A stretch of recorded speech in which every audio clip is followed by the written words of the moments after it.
laki ng tubig guys, kasi ano, sira na yung mga ano, yung tawag nito, ano tayo ng tubig. Yun ang ditso ng mga pusa, nag-aantay ng pagkain. Wala kayong pagkain, mamaya pa.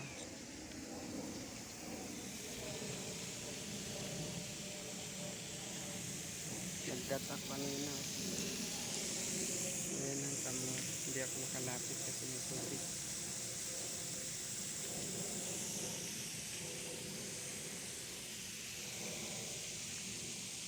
Yes. Yan ang aking tanglad. Hindi siya maganda. Saan magaling yun? Tapos ito. Di ba sa atin ito hindi kinakain? Dito kinakain. Nagugutom siguro.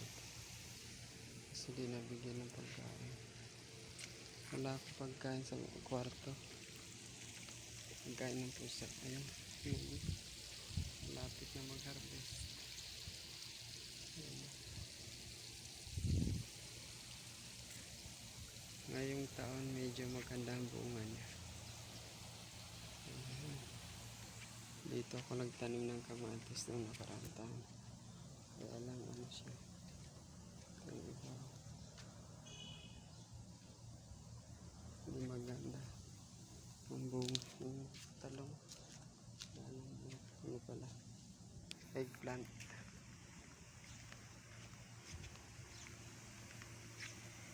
Ayan sila po siya.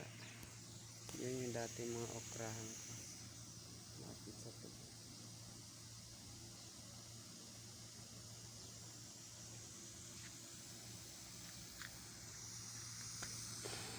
Ito pala yung lumalabas dito sa musinita. Ganda tingnan yung bunga kasi yung lang mababa.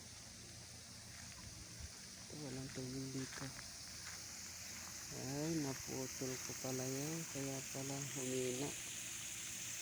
Ay guys, nung nakaraan taon to walang bunga, pero ngayon taon tingnan lalaki.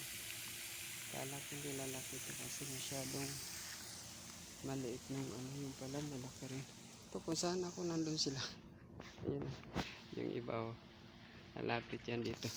Wow, muntik na ako dun, yung malaki na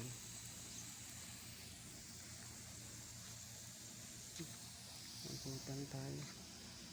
Ayan, napusa.